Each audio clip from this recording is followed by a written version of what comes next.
We demanded that no polluters were given space in UK government spaces. Here's what Alok Sharma said.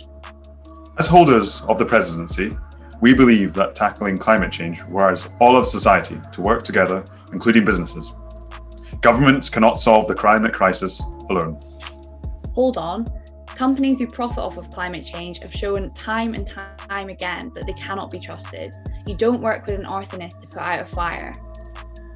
That's why in the build-up to COP26, I am calling on all businesses to join the race to zero, which requires businesses to set ambitious commitments to be net zero by 2050 or earlier. I agree that the UK space should only be reserved for those taking ambitious action. That's why in our recent expression of interest processes, we were clear that businesses must have joined Race to Zero or set science-based targets in order to be successful. Let's have a look at some people who meet that criteria for ambitious action. Drax, literally the UK's largest carbon emitter, is a member of Race to Zero. There's HSBC, who have given over $110 billion of finance to fossil fuels since the Paris Agreement in 2015. BAE Systems, Halliburton, Heathrow Airport all meet your criteria. And there's so many more sketchy actors involved, like these guys, and these guys, and these guys. And there are moves being made to fit even more polluters within the UK government's existing criteria. Meanwhile, we find in Race to Zero that companies self-define what covers the scope of their carbon emissions, far from a watertight system.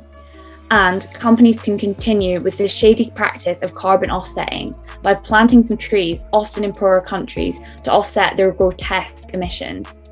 We can ignore the human rights abuses and land grabs, right?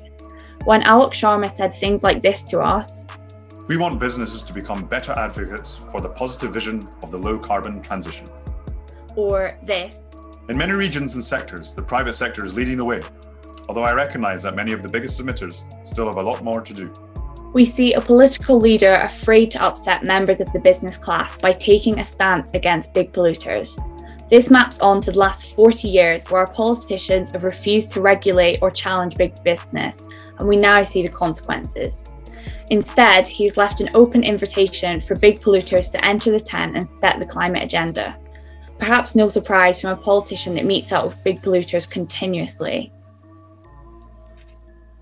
Join us at Glasgow Calls Out Polluters to take action against the UK government and show polluters they are not welcome in Glasgow this November. You can find us on social media, and you can find our good friend Alok Sharma's response to our open letter at gcop.scot.